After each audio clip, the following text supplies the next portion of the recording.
A B Patil public ಸ್ಕೂಲ್ನ ಈಗಾಗಲೇ ತಿಳಿಸಿದಂತೆ 12ನೇ ಉಡಾನ್ ಕಾರ್ಯಕ್ರಮದ ಒಂದು 2 ದಿನದ ಈ ಸಾಂಸ್ಕೃತಿಕ ಹಾಗೂ ವಿದ್ಯಾರ್ಥಿಗಳ ಪ್ರತಿಭೆಯನ್ನು ಹೊರಹೊಮ್ಮಲಿಕ್ಕೆ ವೇದಿಕೆಯಾಗಿರುವಂತಹ ಹಾಗೂ ನಮ್ಮ ಈ ಹುಕ್ಕೇರಿ ತಾಲೂಕಿನಲ್ಲಿಯೇ ವಿಶಿಷ್ಟವಾದ ರೀತಿಯಲ್ಲಿ ಆಚರಿಸಲ್ಪಡುತ್ತಿರುವಂತಹ ಪ್ರಾರಂಭವಾದಾಗಿನಿಂದ ಒಂದು ವಿಶಿಷ್ಟ ಹೆಸರನ್ನು ಗಳಿಸಿದಂಥ ಕಾರ್ಯಕ್ರಮ ಇದು. ನಮ್ಮ ಸಂಸ್ಥಾಪಕರಾಗಿರುವಂತಹ ಲಿಂಗೈಕ್ಯ ಅಪ್ಪನಗೌಡ ಪಾಟೀಲ್ರು, ಲಿಂಗೈಕ್ಯ ಬಸಗೌಡ ಪಾಟೀಲ್ರು ಗ್ರಾಮೀಣ ಪ್ರದೇಶದಲ್ಲಿ ಒಂದೇನು ಶೈಕ್ಷಣಿಕ ಕ್ರಾಂತಿ ನಡಿಬೇಕಂತ ಬಹು ಹಿಂದೆಯೇ ಸುಮಾರು 70 ವರ್ಷಗಳಷ್ಟು ಹಿಂದೆ ಒಂದು ಕನಸು ಕಂಡು ಆ ನಿಟ್ಟಿನೊಳಗೆ ಈಗಾಗಲೇ ಒಂದು ಸಂಸ್ಥೆ ನಮ್ಮದು ಶತಕದ ಸಮೀಪ ಬರ್ತಾ ಇದೆ. ಶತಮಾನೋತ್ಸವ ಆಚರಿಸಿಕೊಳ್ಳೋದು ಕನ್ನಡ ಮಾಧ್ಯಮದ್ದು SD ಹೈಸ್ಕೂಲ್ ಇಡೀ ಜಿಲ್ಲೆಯಲ್ಲೇ ಪ್ರಸಿದ್ಧ. ನಾವು ಆಂಗ್ಲ ಮಾಧ್ಯಮ ಶಾಲೆನೂ ಸುಮಾರು 50 ವರ್ಷಗಳಿಗಿಂತ ಹೆಚ್ಚು ಆ ಶಾಲೆ ಈ ಭಾಗದಲ್ಲಿ ಪ್ರಸಿದ್ಧ ಆಗಿದೆ. ಈಗ CBSE ಅಫಿಲಿಯೇಷನ್ ಪಡೆದುಕೊಂಡು 10 ವರ್ಷಗಳಿಂದ ಅಂದರೆ ಈಗ 12 ವರ್ಷ, ಇದು 12ನೇ ಉಡಾನ್ ಕಾರ್ಯಕ್ರಮ ಎ ಬಿ ಪಾಟೀಲ್ ಪಬ್ಲಿಕ್ ಸ್ಕೂಲಿಂದು. ಅದು ಪ್ರತಿ ಕಾರ್ಯಕ್ರಮದಲ್ಲಿಯೂ ಮಕ್ಕಳ ಆಟೋಟಗಳ ಜೊತೆಗೆ ಸಾಂಸ್ಕೃತಿಕವಾದಂಥ ಕಾರ್ಯಕ್ರಮಗಳನ್ನು ಹಮ್ಮಿಕೊಂಡು ನಮ್ಮ ಪ್ರದೇಶದ ಪ್ರಸಿದ್ಧ ವ್ಯಕ್ತಿಗಳನ್ನು, ಸಾಹಿತಿಗಳನ್ನು, ಅಧಿಕಾರಿಗಳನ್ನು ಹಾಗೂ ನಮ್ಮದೇ ಶಾಲೆಯಲ್ಲಿ ಕಲಿತಂತಹ ಅಥವಾ ನಮ್ಮ ಸಂಸ್ಥೆಯಲ್ಲಿ ಕಲಿತಂತಹ ವಿದ್ಯಾರ್ಥಿಗಳನ್ನು ಆಮಂತ್ರಿಸುವ ಜೊತೆಗೆ ಪ್ರತಿಭಾ ಪುರಸ್ಕಾರವನ್ನು ಕೂಡ ನಾವು ಈ ಸಂದರ್ಭದಲ್ಲಿ ಹಮ್ಮಿಕೊಳ್ತೇವೆ. ಮೊದಲನೇ ದಿವಸದ ಕಾರ್ಯಕ್ರಮ ಜನವರಿ 9ರಂದು ಸಾಯಂಕಾಲ 5:30ಕ್ಕೆ ಪ್ರಾರಂಭವಾಗ್ತದೆ. ನಮ್ಮ ಸಂಸ್ಥೆಯ ನಿರ್ದೇಶಕರು, ಹುಕ್ಕೇರಿ ವಿದ್ಯುತ್ ಸಹಕಾರಿ ಸಂಘದ ನಿರ್ದೇಶಕರು ಆಗಿ ಆಯ್ಕೆಯಾಗಿರುವಂಥ ವಿನಯ್ ಪಾಟೀಲ್ರವರು ಆ ಸಮಾರಂಭದ ಅಧ್ಯಕ್ಷತೆಯನ್ನು ವಹಿಸ್ತಾರೆ. ನಮ್ಮ ಸಮೀಪದ ಅಕ್ಕಂಗರ ಗ್ರಾಮದವರಾಗಿ KSನಲ್ಲಿ ಸೀನಿಯರ್ ಸ್ಕೇಲ್ ಹೊಂದಿರುವಂತಹ ಬೆಂಗಳೂರು ಗ್ರೇಟರ್ ಬೆಂಗಳೂರು ಅಥಾರಿಟಿಯ ಆಡಳಿತಾಧಿಕಾರಿಗಳಂತ ಶ್ರೀಮಾನ್ ರವೀಂದ್ರ ಎನ್ ಕರ್ಲಿಂಗಣ್ಣವರು ಮುಖ್ಯ ಅತಿಥಿಗಳಾಗಿ ಆಗಮಿಸ್ತಾರೆ ಆ ದಿನ. ಅದೇ ರೀತಿಯಾಗಿ ನಮ್ಮ ಪ್ರದೇಶದವರೇ ಆಗಿರುವಂತಹ ಬೆಳಗಾವಿ ತೋಟಗಾರಿಕಾ ಇಲಾಖೆಯ ಜಂಟಿ ನಿರ್ದೇಶಕರಾಗಿರುವಂತಹ ಶ್ರೀಮಾನ್ ಮಾಂತೇಶ್ ಮುರುಗೋಡ್ರವರು ವಿಶೇಷ ಅತಿಥಿಗಳಾಗಿ ಆ ಕಾರ್ಯಕ್ರಮವನ್ನು ಯಶಸ್ವಿಯಾಗಿ ಮುನ್ನಡೆಸಲಿಕ್ಕೆ ಬರ್ತಾ ಇದ್ದಾರೆ. ನಮ್ಮ ಸಂಘದ ಸನ್ಮಾನ್ಯ ಅಧ್ಯಕ್ಷರಾದಿಯಾಗಿ ಆಡಳಿತ ಮಂಡಳಿಯ ಎಲ್ಲ ಸದಸ್ಯರು ನಮ್ಮದು ಉಪಸ್ಥಿತರಿರ್ತಾರೆ. 2ನೇ ದಿನದ ಕಾರ್ಯಕ್ರಮ 10ನೇ ಜನವರಿ, ಅದು 5:30ಕ್ಕೆ ಪ್ರಾರಂಭ ಆಗ್ತದೆ ಕಾರ್ಯಕ್ರಮ.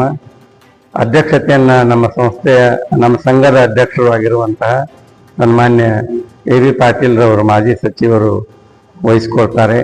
ಆ ದಿನ ನಮ್ಮದೇ BBA ಕಾಲೇಜಿನಲ್ಲಿ ವಿದ್ಯಾರ್ಥಿಯಾಗಿ ಈಗ ಶಿವಮೊಗ್ಗ ಜಿಲ್ಲೆಯ ಜಿಲ್ಲಾಧಿಕಾರಿಯಾಗಿ ಅಧಿಕಾರ ವಹಿಸಿಕೊಂಡಿರುವಂತಹ ಶ್ರೀ ಪವನ್ ಕವಳಿಕಟ್ಟಿ ಅವರು ಮುಖ್ಯ ಅತಿಥಿಗಳಾಗಿ ಆಗಮಿಸ್ತಾರೆ. ಈ ನಮ್ಮ ಪ್ರದೇಶದವರೇ ಆಗಿರುವಂತಹ ಬೆಂಗಳೂರಿನ ಸುಪ್ರಸಿದ್ಧ ಉದ್ಯಮಿಗಳಾಗಿರುವಂತಹ ಮಹೇಶ್ ಬಿ ಬೆಲ್ಲದರವರು ಆಹ್ವಾನಿತ ಗಣ್ಯರಾಗಿ ಆ ಕಾರ್ಯಕ್ರಮವನ್ನು ಯಶಸ್ವಿಯಾಗಿ ನಡೆಸಿಕೊಳ್ಳಿಕ್ಕೆ ಒಪ್ಪಿಕೊಂಡಿದ್ದಾರೆ. ನಮ್ಮ ಸಂಸ್ಥೆಯ ಉಪಾಧ್ಯಕ್ಷರು, ಆಡಳಿತ ಮಂಡಳಿಯ ಸರ್ವ ಸದಸ್ಯರು ಕಾರ್ಯಕ್ರಮದಲ್ಲಿ ಪಾಲ್ಗೊಳ್ತಾರೆ. ಎಲ್ಲ ಪಾಲಕರನ್ನು ನಾವು ಆಮಂತ್ರಿಸುತ್ತೇವೆ. ಈ ಮೊದಲು ಬೆಳಗ್ಗೆ ನಾವು ಕಾರ್ಯಕ್ರಮದ ಪೂರ್ವದಲ್ಲಿ ಎಲ್ಲ ವಿದ್ಯಾರ್ಥಿಗಳಿಗೆ ಬಹುಮಾನಗಳನ್ನು ವಿತರಿಸಿದ್ವಿ ವಿವಿಧ ಕಾರ್ಯಕ್ರಮಗಳು. ಆದರೆ ಈ ಸಲ ಅವುಗಳನ್ನ ಮೊದಲೇ ನಿರ್ವಹಿಸಿರುವುದರಿಂದ ಸಾಯಂಕಾಲ ಕಾರ್ಯಕ್ರಮಗಳನ್ನು ಮಾತ್ರ ಏರ್ಪಡಿಸ್ತಾ ಇದ್ದೇವೆ. ತಾವು ಕೂಡ ಕಾರ್ಯಕ್ರಮದಲ್ಲಿ ಪಾಲ್ಗೊಂಡು ಈ ವರದಿಯನ್ನು ದಯವಿಟ್ಟು ಎಲ್ಲ ತಮ್ಮ ಪತ್ರಿಕಾ ಹಾಗೂ ದೃಶ್ಯ ಮಾಧ್ಯಮದ ಮೂಲಕ ಅದನ್ನು ಪ್ರಚುರಪಡಿಸಬೇಕೆಂದು ತಮ್ಮಲ್ಲಿ ವಿನಂತಿಸಿಕೊಡ್ತೇವೆ. ಶಿಕ್ಷಣ ಕ್ರಾಂತಿ ಮಾಡುತ್ತಿರುವಂತಹ ನಮ್ಮ ಶ್ರೀ ದುರುಡೇಶ್ವರ ವಿದ್ಯಾವರ ಸಂಘದ ಹಲವಾರು ವರ್ಷಗಳಿಂದ ಪ್ರತಿ ವರ್ಷ ಶೈಕ್ಷಣಿಕ ಕ್ರಾಂತಿಯನ್ನು ಮಾಡ್ತಾ ಬಂದಿದೆ. ವಿಶೇಷವಾಗಿ ಸನ್ಮಾನ್ಯ ಶ್ರೀ ಬಿ ಪಾಟೀಲ್ ಸಂಘದ ಅಧ್ಯಕ್ಷರು, ಶ್ರೀ ಅಪ್ಪನಗೌಡ ಪಾಟೀಲ್ ಹಾಗೂ ಬಸವಗೌಡ ಪಾಟೀಲ್ ಹಾಗೂ ಎಲ್ಲ ಹಿರಿಯರು ಈ ಹಿಂದೆ ಹಾಕಿಕೊಟ್ಟಂತಹ ಸಂಘದ ಕಾರ್ಯಚಟುವಟಿಕೆಗಳನ್ನ ವಿಶೇಷವಾಗಿ ಗ್ರಾಮೀಣ ಭಾಗದ ಎಲ್ಲ ಮಕ್ಕಳಿಗೆ, ಬಡ ಮಕ್ಕಳಿಗೆ ಕಡಿಮೆ ವೆಚ್ಚದಲ್ಲಿ ಎಲ್ಲ ತರದ ಶಿಕ್ಷಣ ಕೊಡುವಂತಹ ನಿಟ್ಟಿನಲ್ಲಿ ನಮ್ಮ SLV ಸಂಘ ಮುಂದಾಳತ್ವ ವಹಿಸಿ ಗಡಿ ಭಾಗದಲ್ಲಿ ಅತ್ಯಂತ ಹೆಮ್ಮರವಾಗಿ ಬೆಳೆಯುತ್ತಿರುವ ಒಂದು ದೊಡ್ಡ ಸಂಸ್ಥೆ ಇದು. ಕೊಟ್ಟಿಗೆ ಸರ್ ಈಗಾಗಲೇ ಹೇಳಿದಂತೆ ಸುಮಾರು 97 ವರ್ಷಗಳ ಇತಿಹಾಸ ಹೊಂದಿರುವಂತಹ ಈ ಸಂಸ್ಥೆ ಇದು. ಈ ಸಂಸ್ಥೆಯಲ್ಲಿ ಈಗಾಗಲೇ ನರ್ಸರಿ ಹಿಡಿದು PG ವರೆಗೆ ವಿವಿಧ ಕ್ಷೇತ್ರಗಳಲ್ಲಿ ಪ್ರೊಫೆಷನಲ್ ಕೋರ್ಸ್ ಇರ್ಬೋದು, ಕನ್ವೆನ್ಷನಲ್ ಕೋರ್ಸ್ ಇರ್ಬೋದು, ಎಲ್ಲ ಡಿಗ್ರಿ ಪೋಸ್ಟ್ ಗ್ರಾಜುಯೇಷನ್ ಕೋರ್ಸ್ಗಳನ್ನ ಮಹಾವಿದ್ಯಾಲಯಗಳನ್ನು ಸ್ಥಾಪಿಸುವ ಮುಖಾಂತರವಾಗಿ, ಅದರಲ್ಲೂ ವಿಶೇಷವಾಗಿ ನಮ್ಮ ಇಂಗ್ಲಿಷ್ ಮಾಧ್ಯಮದ ಸ್ಕೂಲ್ಗಳು ಶ್ರೀ ಸಿದ್ದನಗೌಡ ಖಾತೆದಾರ್ ಪಾಟೀಲ್ ಹಾಗೂ Shri AB Patil public international school, public school ಬಹಳಷ್ಟು ವಿಶೇಷವಾದ ಗುಣಮಟ್ಟದ ಶಿಕ್ಷಣ ನೀಡುವ ಮುಖಾಂತರವಾಗಿ ಇಲ್ಲಿ ಶಿಕ್ಷಣ ಪಡೆದಂತ ಅನೇಕ ವಿದ್ಯಾರ್ಥಿಗಳು ಇಂಜಿನಿಯರ್ಸ್ ಆಗಿ, ಡಾಕ್ಟರ್ಸ್ ಆಗಿ,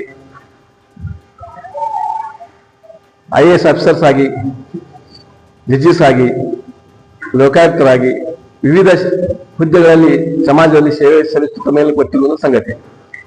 ಈ ಕಾರ್ಯಕ್ರಮದ 2 ದಿನಗಳ ಕಾರ್ಯಕ್ರಮ ಈಗಾಗಲೇ ಹೇಳಿದ್ದಾರೆ. ವಾರ್ಷಿಕ ಸ್ನೇಹ ಸಮ್ಮೇಳನ. ವಾರ್ಷಿಕ ಸ್ನೇಹ ಸಮ್ಮೇಳನದಲ್ಲಿ ವಿದ್ಯಾರ್ಥಿಗಳ ಶೈಕ್ಷಣಿಕ ಹಾಗೂ ನಿರಂತರವಾಗಿ 1 ವರ್ಷದವರೆಗೆ ಆಗಿರ್ತಕ್ಕಂಥ ಕ್ರೀಡಾ ಚಟುವಟಿಕೆ ಇರ್ಬೋದು, ಕಾಂಪಿಟಿಷನ್ಸ್, ವಿವಿಧ ತರದ ಕಾಂಪಿಟಿಷನ್ ಇರ್ಬೋದು, ರಂಗೋಲಿ ಕಾಂಪಿಟಿಷನ್ ಇರ್ಬೋದು, ಸೈನ್ಸ್ ಎಕ್ಸಿಬಿಷನ್ಸ್ ಇರ್ಬೋದು, ಪ್ರಾಜೆಕ್ಟ್ ಎಕ್ಸಿಬಿಷನ್ಸ್ ಇರ್ಬೋದು, ಎಲ್ಲ ಸ್ಪರ್ಧೆಗಳಿಗೆ ಉತ್ತೇಜನ ನೀಡುವ ಮುಖಾಂತರವಾಗಿ ಆ ಸ್ಪರ್ಧೆಗಳಲ್ಲಿ ಜಯಗಳಿಸಿದಂತ ಎಲ್ಲ ವಿದ್ಯಾರ್ಥಿಗಳಿಗೆ ಒಂದು ಸತ್ಕರಿಸುವಂತ ಒಂದು ಜನ ಸಮಾರಂಭ. ಜೊತೆಯಲ್ಲಿ ಮಕ್ಕಳಲ್ಲಿ ಸಂಸ್ಕೃತಿ ಕಾರ್ಯಕ್ರಮಗಳು ಕಳೆದ 1 ವಾರದಿಂದ ಮಕ್ಕಳು ಬಹಳಷ್ಟು ಒಳ್ಳೆಯ ರೀತಿಯಲ್ಲಿ ನೃತ್ಯ ಇರಬಹುದು, ಮನೋ ಆಕ್ಟಿಂಗ್ ಇರಬಹುದು, ಅನೇಕ ಕಾರ್ಯಕ್ರಮ, ಸಂಸ್ಕೃತಿ ಕಾರ್ಯಕ್ರಮಗಳನ್ನ ಈಗಾಗಲೇ ಪ್ರಿಪರೇಷನ್ ತಯಾರದಲ್ಲಿದ್ದಾರೆ. ತಮ್ಮ ಮಾಧ್ಯಮದ ಮುಖಾಂತರ ನಾನು ಎಲ್ಲ ಪಾಲಕರಿಗೆ ವಿನಂತಿಸಿಕೊಳ್ಳುವುದೇನೆಂದರೆ, ಪಾಲಕರು ಹಾಗೂ ನಿಮ್ಮ ಸುತ್ತಮುತ್ತಲಿರುವಂತಹ ಎಲ್ಲ ಸ್ನೇಹಿತರನ್ನ ಈ ಕಾರ್ಯಕ್ರಮಕ್ಕೆ ನಾವು ನಮ್ಮ SLV ಸಂಘದ ಆಡಳಿತ ಮಂಡಳಿ ಪರವಾಗಿ ನಾನು ಆಹ್ವಾನಿಸ್ತಿದ್ದೀನಿ. ದಯವಿಟ್ಟು ಈ ವಿಡಿಯೋ ನೋಡಿದಂತಹ ಎಲ್ಲ ಮಾಧ್ಯಮದ ಮುಖಾಂತರವಾಗಿ ನಿಮ್ಮನಿಗೆ ಸುಸ್ವಾಗತ ಕೊಡ್ತಾ ಇದ್ದೀನಿ. SLV ಶಿಕ್ಷಣ ಸಂಸ್ಥೆಯಲ್ಲಿಯೇ ಬಹುಶಃ ನನ್ನ ಅನುಭವ ಪ್ರಕಾರ ಉಡಾನ್ ಕಾರ್ಯಕ್ರಮ ಏನಿದೆ ಇದು ಸ್ಪೆಷಲ್, ದೊಡ್ಡದು, ಅಟ್ರಾಕ್ಟಿವ್ ಕಾರ್ಯಕ್ರಮ ಮತ್ತೆ ಯಾವುದು ಆಗುದಿಲ್ಲ ಅಂತ ನನ್ನ ಅನಿಸಿಕೆ. ಇದು ಒಂದು ನಮ್ಮ ಶಂಕರನ ಜಾತ್ರೆ ಅಥವಾ ಈ ಕೊಪ್ಪಳ ಗವಿಸಿದ್ದೇಶ್ವರದ ಏನು ಜಾತ್ರೆ ನಡೀತಾ ಇದೆ ಆ ತರ ಒಂದು ಹಬ್ಬದ ವಾತಾವರಣ ಇರುತ್ತೆ. ಅದು 2 ದಿವಸ ಕಾರ್ಯಕ್ರಮ ಇದೆ.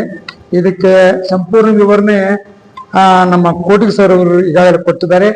ಆ ಪ್ರಕಾರ ನಮ್ಮ ಸಂಸ್ಥೆ ವತಿಯಿಂದ ಕಲಿತ ಮಾಜಿ ವಿದ್ಯಾರ್ಥಿಗಳನ್ರಿ ಅವರೆಲ್ಲರೂ ಆಮಂತ್ರಣ ನಾವು ಮಾಡಿದೀವಿ. 2 ದಿವಸ ಕಾರ್ಯಕ್ರಮ ಈ ಕೋಟಿಯವರು ಹೇಳಿದ ಪ್ರಕಾರ 2 ದಿವಸ ಸಂಜೆ 5:30ಕ್ಕೆ ಪ್ರಾರಂಭ ಆಗತ್ತೆ. ಯಾವುದೇ ಬಕ್ಷಿ ಸಮಾರಂಭಗಳ ಮುಂಜಾನೆ ನಾವು ಮುಗಿಸ್ಕೊಳ್ತಾ ಇದ್ದೀವಿ. ಅದಕ್ಕೆ ಸರಿಯಾದ ಟೈಮ್ನಲ್ಲಿ ಪ್ರಾರಂಭ ಆಗುತ್ತದೆ ಅನ್ನೋದೊಂದು ವಿಶೇಷ.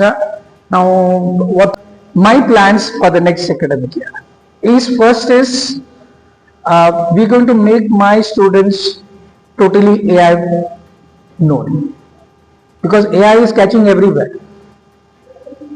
So we are going to introduce AI right from grade 1 till grade 9. AI will be introduced. Then we have got, since holidays are going to start, parents are going to be worried about their students. So we have got 21 days sports summer camp, where not only physical